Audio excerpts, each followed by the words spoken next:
دي الحلقة العاشرة من سلسلة جامبل وبس، والحلقة العاشرة بعنوان المعلم. بنروح المدرسة وبنشوف ميس سيمون بتقول للطلاب يلا امتحان مفاجئ دلوقتي، وبتديهم الورق وبتبقى عبارة عن مناديل حمامات. وجامبل بيقول لها ايه دي يا ميس، وبتقول له المدرسة معاش فلوس تجيب لكم ورق، حل يلا. وجامبل بيقول ايه المدرسة المعفنة دي، وبيقول يا نهار ابيض امتحان رياضة، طب انا احل ازاي دلوقتي بعد ما بعت الآلة الحاسبة بتاعتي. وميس سيميون بتقول له ما تستخدم ايدك يلا وتحط الاتنين في مخك والتلاتة على قدك وحل. وجامبل بيقول لها الاتنين في مخي والتلاتة على قدنا يبقى كده 8 يا ميس. وميس سيميون بتقول له انت مخك كده فين، وبنخش جوه مخ جامبل وبيقول لها انا قاعد اهو يا اختي والله ليل نهار ما قعدنا على فيديوهات التيك توك. وجامبل بيطلع التليفون علشان يحسب، وميس سيمون بتقفشه وبتاخده منه وبتقول له انت بتغش يالا، طب ما انتش واخده غير لما الامتحان يخلص. وبتحطه في شنطتها والوقت بيعدي والمدرسه بتخلص، وميس سيمون بتقول لهم ابقى اشوفكم بكره بقى وبتمشي. وجامبل بيقول واه التليفون، وبيطلع يجري ورا ميس سيمون عشان ياخد منها التليفون، وبيشوفها وهي بتسرق جايزه من جوائز المدرسه. وجامبل بيقول اه يا حراميه، علشان كده المدرسه ما فيهاش فلوس ولسه هتمشي بالعربيه. بيوقفها وبيقول لها هات التليفون يا حراميه، بس العصايه بتهبطه وبيفقد الوعي. وبيفوق وبيلاقي ميس سيمون واخداه في العربيه وبتقول له كنت عاوز ايه. وجامبل بيقول لها والله كنت بيتهيأ لي، وبيبص على الشنطه بيلاقي الكاس وبيقول ايه ده ما طلعش حلو. وميس سيمون بتقول له كنت عاوز ايه، وبيقول لها والله كنت نفسي ابقى مدرس زيك وما اروح المدرسه براحتي. وميس سيمون بتضحك وجامبل بيقول ايه ده طلعت قرده. وبتقول له ماشي بص يا ابني لو عاوز تبقى مدرس لازم تبقى محترم وما تمدش ايدك على حد، وبتشوف حرامه وبتنزل تفش.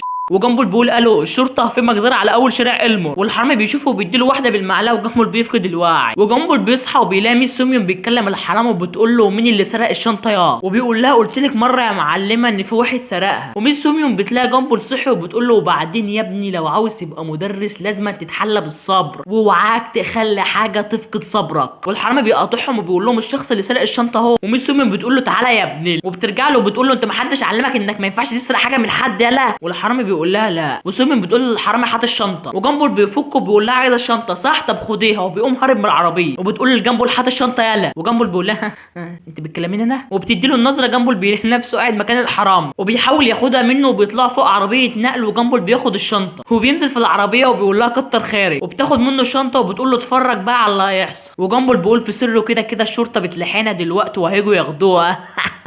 يلا ماشي. وبيوصلوا المكان والشرطه بتعرف مكانهم وبيتحركوا. وجامبل بيبقى خايف وبيمسك خشبه وبيبدا يضرب فيها. وميس سيمون بتفتح النور وبتقول له ده بيتي يا غبي. وجامبل بيقول لها طب ايه الكاس اللي انت سرقتيه ده، وبتقول له ده جايزه كنت واخداها وانا صغيره من المدرسه وكنت عايزه ابيعها بس ما رضيش حد يشتريها مني. وجامبل بيعيط وبيقول انا ظلمتك يا ميس، طب تليفوني فين. وبتقول له اكيد الحرامي سرقه. والشرطه بتروح لمكان الحرامي وبياخدوه. وميس سيمون بتقول له في الاخر يا ابني لو عاوز تبقى مدرس، وبتبص جنبها ما بتلاقيهوش، وبتلاقيه بيجري وبيقول لها اسكتي يا شيخه بلا تعليم بلا نيل.